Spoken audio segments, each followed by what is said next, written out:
Hello friends, welcome to Vicky Vaga concept. एक बार फिर से स्वागत है आपका अपने YouTube channel Vicky Vaga concept में।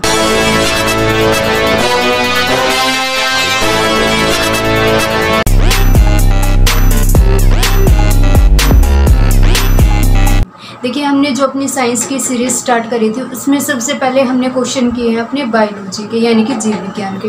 अब जो क्वेश्चन करने जा रहे हैं हम वो हैं हमारे किससे, केमिस्ट्री से। तो जो मोस्ट इम्पोर्टेंट क्वेश्चन हमारे बायो के थे वो हम कर चुके हैं। जिन्होंने भी हमारी लास्ट वीडियो नहीं देखी है तो एक बार उनको ज़रूर देखिए और उनसे जितनी भी जानकारी आपको मिलती है उनको अच्छे से याद रखिए। दूसरी बात, अगर जो भी फ्रेंड्स हमारी वीडियो को फर्स्ट टाइम देख रहे हैं तो चैनल को सब्सक्राइब जरूर करें। आज के जो हमारे क्वेश्चन है वो क्वेश्चन है हमारे केमिस्ट्री के क्वेश्चन, जो मोस्ट इंपोर्टेंट क्वेश्चन है और एचएसएससी के द्वारा बार बार पूछे गए हैं। रिपीटेड क्वेश्चन है जो अलग अलग तरह के एग्जाम एचएसएससी के द्वारा कराए जाते हैं उनमें वो पूछे गए हैं। तो आइए स्टार्ट करते हैं आज के अपने मोस्ट इंपोर्टेंट क्वेश्चन। देखिए, फर्स्ट क्वेश्चन हमसे क्या पूछा गया है कि अल्फ्रेड नोबेल का संबंध किसके आविष्कार से है। हमें बताना है कि जो अल्फ्रेड नोबेल का संबंध है वो किसके आविष्कार से है। फर्स्ट ऑप्शन की अगर बात करें तो ऑप्शन नंबर ए दिया गया है कॉस्मिक किरणों, ऑप्शन नंबर बी दिया गया है डायनेमाइट, ऑप्शन नंबर सी दिया गया है dynamo and last D option हमें दिया गया है पेनिसिलिन। तो देखिए, जो अल्फ्रेड नोबेल जी हैं उनका जो संबंध है वो किससे है, डायनामाइट से। यानी कि इस क्वेश्चन के लिए जो ऑप्शन नंबर बी है हमारा वो क्या हो जाएगा, करेक्ट हो जाएगा। ऑप्शन नंबर बी यानी कि डायनामाइट। डायनामाइट अल्फ्रेड नोबेल जो है वो किससे संबंध रखते हैं, वो डायनामाइट से संबंध रखते हैं। डायनामाइट होता क्या है, डायनामाइट क्या है, एक हमारे पास विस्फोटक होता है और इस विस्फोटक में जो यूज होता है वो हमारे पास क्या, नाइट्रोग्लिसरीन। तो इस विस्फोटक में जो यूज होता है वो है हमारे पास नाइट्रोग्लिसरीन और जो हमारे अल्फ्रेड नोबेल है उनका संबंध किससे है, डायनामाइट से। बात करें ऑप्शन नंबर ए, तो ऑप्शन नंबर ए दिया गया कॉस्मिक किरणें, यानी कि कॉस्मिक किरणें हैं इनका जो है संबंध किससे, तो विक्टर हिंस जो है उनका संबंध किससे है, कॉस्मिक किरणों से है। ऑप्शन नंबर अगर सी की बात करें तो ऑप्शन नंबर सी हमें क्या दिया गया, डायनेमो।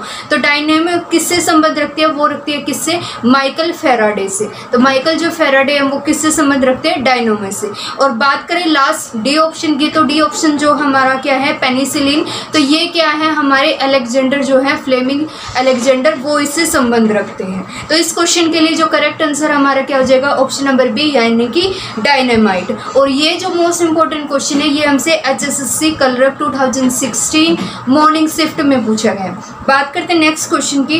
देखिए, नेक्स्ट क्वेश्चन हमसे क्या पूछा गया कि पृथ्वी की आयु का निर्धारण किया जा सकता है। यानी कि अगर हमें क्या करना है, पृथ्वी की आयु का निर्धारण करना है तो वो किससे कर सकते हैं। ऑप्शन नंबर ए दिया गया है भूविज्ञानिक समय मापक्रम द्वारा, यानी कि क्या भूविज्ञानिक समय मापक्रम द्वारा हम पृथ्वी की आयु का निर्धारण कर सकते हैं।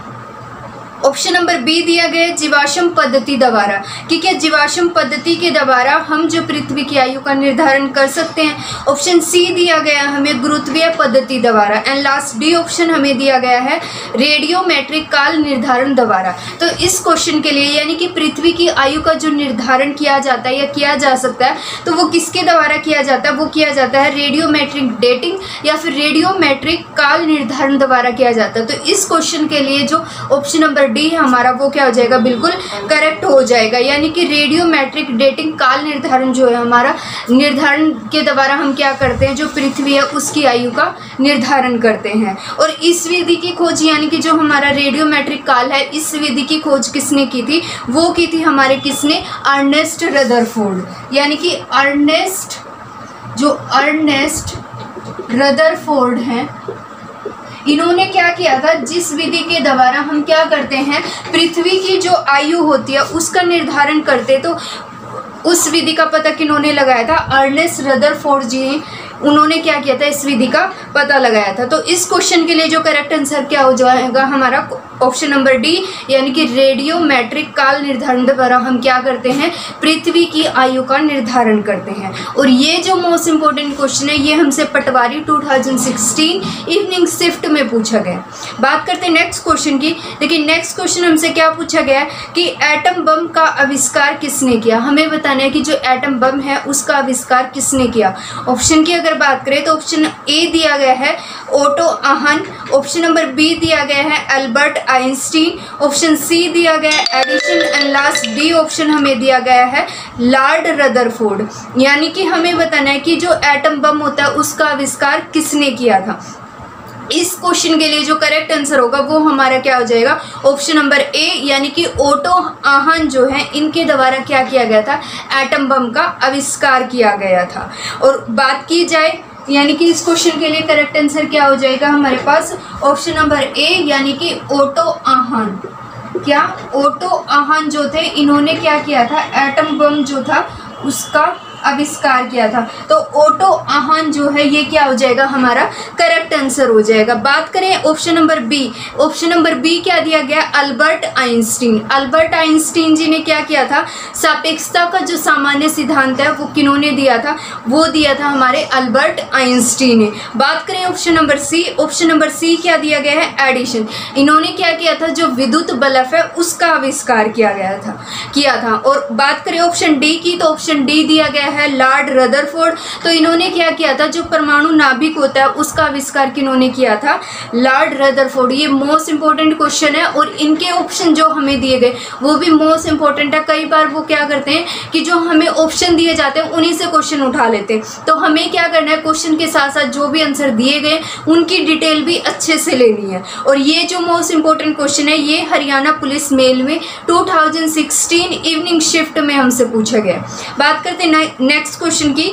नेक्स्ट क्वेश्चन पूछा गया, निम्न में से किसका उपयोग विस्फोटक के रूप में किया जाता है। हमें बताना है कि जो ऑप्शन हमें दिए गए हैं उनमें से किसका यूज, किसका प्रयोग हम एक विस्फोटक के रूप में करते हैं। ऑप्शन नंबर ए दिया गया है नाइट्रोग्लिसरीन, यानी कि क्या नाइट्रोग्लिसरीन जो होती है उसका यूज हम विस्फोटक के रूप में करते हैं। ऑप्शन बी दिया गया ग्रेफाइट, ऑप्शन सी दिया गया मर्क्यूरिक ऑक्साइड, ऑप्शन डी दिया गया फॉस्फोरस ट्राइक्लोराइड। यानी कि हमें बताना है कि इनमें से जो हम कौन सी वो चीज़ है जिसका विस्फोटक के रूप में यूज करते हैं। तो इस क्वेश्चन के लिए जो करेक्ट आंसर होगा वो हमारा क्या हो जाएगा, ऑप्शन नंबर ए, यानी कि ऑप्शन नंबर ए नाइट्रोग्लिसरीन वो है जिसका यूज हम क्या करते हैं, विस्फोटक के रूप में करते हैं। अभी हमने ऊपर भी पढ़ा है कि जो डायनामाइट होता है, डायनामाइट को बनाने में या उसको बनाने में किस चीज़ का यूज किया जाता है, तो उसमें किया जाता है किसका, नाइट्रोग्लिसरीन का यूज किया जाता है। और ये क्या है, एक विस्फोटक है। डायनामाइट क्या होता है, एक विस्फोटक होता है। तो इस क्वेश्चन के लिए जो करेक्ट आंसर होगा वो क्या होगा, ऑप्शन नंबर ए, यानी कि नाइट्रोग्लिसरीन जो होता है वो क्या यूज किया जाता है, विस्फोटक के रूप में। ठीक है। और ये जो मोस्ट इंपॉर्टेंट क्वेश्चन है ये हमसे UDC 2016 में पूछा गया। बात करते हैं नेक्स्ट क्वेश्चन की। नेक्स्ट क्वेश्चन हमसे पूछा गया है कि निम्न में से कौन सी अभिक्रिया सूर्य की ऊर्जा का मुख्य स्रोत है। हमें क्या दिया गया, अलग अलग तरह की 4 जो अभिक्रियाएं रिएक्शन जो है वो दी गई हैं। हमें बताना है कि वो कौन सी अभिक्रिया, कौन सी रिएक्शन है जो सूर्य की ऊर्जा का मुख्य स्रोत है। ऑप्शन की अगर बात करें तो ऑप्शन ए में दिया गया है विखंडन अभिक्रिया, ऑप्शन बी में दिया गया रासायनिक अभिक्रिया, ऑप्शन सी में दिया गया संलयन अभिक्रिया और लास्ट डी ऑप्शन हमें दिया गया प्रसार अभिक्रिया। तो ऐसी अभिक्रिया जो क्या करती है, ऊर्जा का मुख्य स्रोत होती है।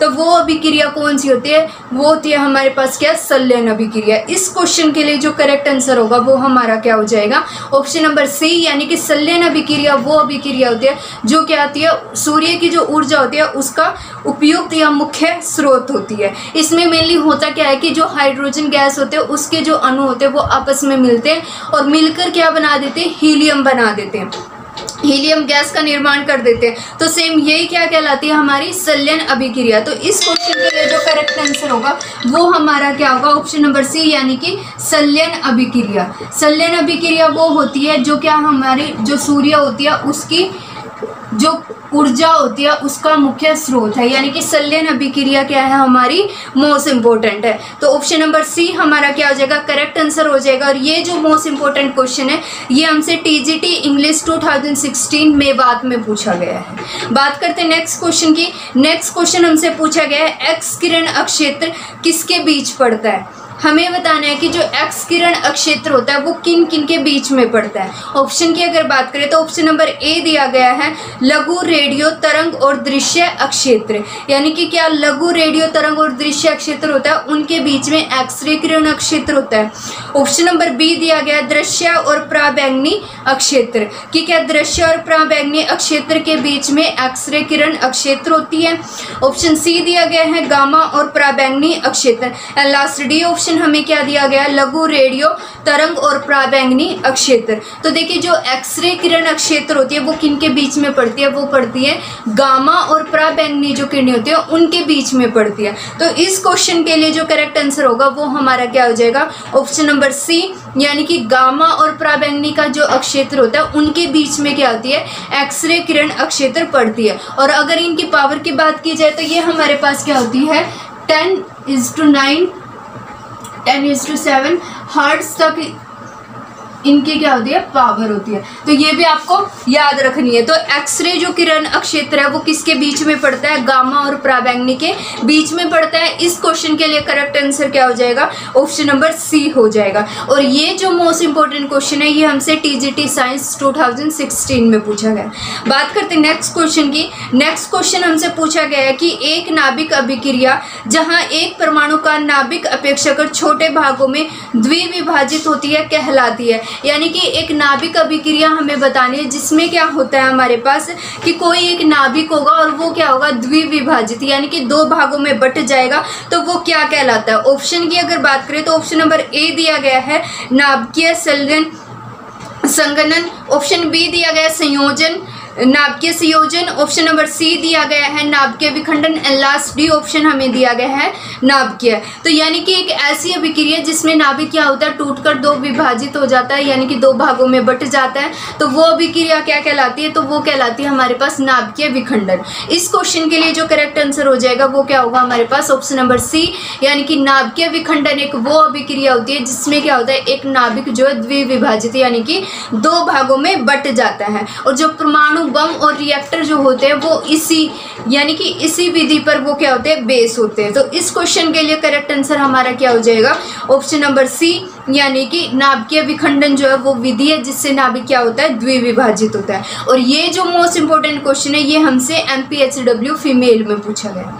बात करते हैं नेक्स्ट क्वेश्चन की। नेक्स्ट क्वेश्चन हमसे पूछा गया है कि परमाणु अपशिष्टों से उत्पन्न होने वाले उच्च ऊर्जा विकिरण के कारण डैश हो सकता है। हमें बताना है कि जो परमाणु अपशिष्ट होते हैं उनसे जो उत्पन्न ऊर्जा होती है, यानी कि जो परमाणु अपशिष्ट होते हैं उनसे जो भी ऊर्जा जो भी एनर्जी निकलती है तो उनकी विकर्ण यानी कि उनसे निकलने वाली जो विकिरण होती है किरण जो होती है तो उनके कारण क्या हो सकता है। ऑप्शन की अगर बात करें तो ऑप्शन नंबर ए दिया गया लैक्मिया, ऑप्शन नंबर बी दिया गया हार्ट अटैक, ऑप्शन सी दिया गया diabetes and last D option दिया गया मोतियाबिंद। तो देखिए जो परमाणु अपशिष्ट होते हैं और उनसे निकलने वाली ऊर्जा की जो किरणें होती है उनसे क्या हो जाता है, उनसे हो जाता है हमें लैक्मिया। तो ऑप्शन नंबर जो ए है वो क्या हो जाएगा करेक्ट हो जाएगा। और इसमें मेनली क्या होता है कि जो रक्त होता है वो अफेक्टेड हो जाता है। इस क्वेश्चन के लिए करेक्ट आंसर क्या हो जाएगा ऑप्शन नंबर ए, यानी कि लैक्मिया। लैक्मिया जो होता है वो किससे हो जाता है, हमारे जो परमाणु अपशिष्ट विकरणें होती हैं उसकी वजह से क्या होता है लैक्मिया हो जाता है। और जो लैक्मीमिया होता है इससे क्या होता है मेनली जो हमारा रक्त है वो प्रभावित होता है। और ये जो मोस्ट इंपॉर्टेंट क्वेश्चन है ये हमसे कब पूछा गया, ये डिप्टी रेंजर में पूछा गया।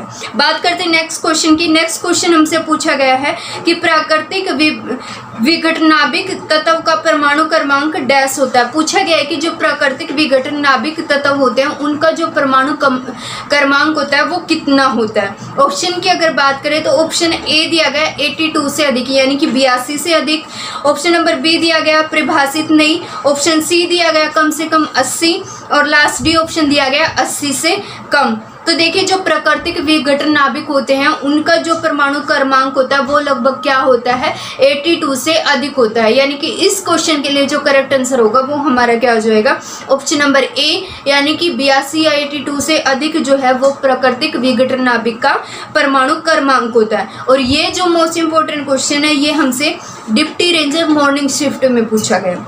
बात करते हैं नेक्स्ट क्वेश्चन की।